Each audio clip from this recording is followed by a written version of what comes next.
সৈয়দা রিজওয়ানা চৌধুরী মানে এখনকার সময়ে সবচেয়ে বেশি আলোচ্য বিষয়, এবং আরেকজন উপদেষ্টা ডক্টর খলিলুর রহমান।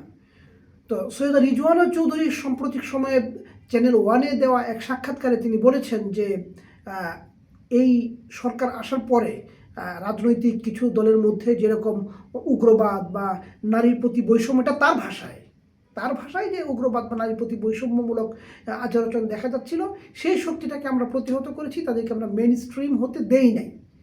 কিন্তু এখন কথা হচ্ছে যে সেই শক্তিটা মেইন স্ট্রিম হওয়ার মতন প্রক্রিয়ায় তারাই আসে যাদের রাজনৈতিক দক্ষতা আছে বা রাজনৈতিক মাঠে লড়াই করার মতো সক্ষমতা আছে।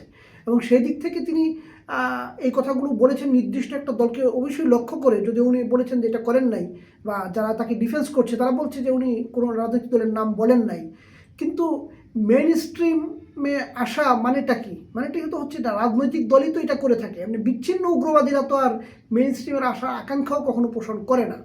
এমনকি ওইখান থেকে আমার উপস্থাপক বলেছেন যে তাদের নাকি একটা অংশ সরকারের বিরোধী দল হয়েছে। তো উনি বলেছেন যে না, আমরা এটা মেইন স্ট্রিমে আসাটাকে প্রতিহত করেছি, এবং বিরোধী দলে থাকলেও তারা যেন এইরকম কিছু চর্চা করতে না পারে। তো এই যে উনি এই কথাটা বললেন, এই কথার মধ্যে কিন্তু এক ধরনের ইঙ্গিত বহন করছে বলে এই যে সরকার বিরোধী পক্ষ মনে করছে যে ইলেকশনটা যেরকম দিকে গিয়েছে, তাতে মনে হচ্ছে যে ইলেকশনটাকে ম্যানিপুলেট করার ক্ষেত্রে হয়তো সরকারের একটা অংশের ভূমিকা আছে, যার কারণে উনি এই ধরনের কথা বলেছেন।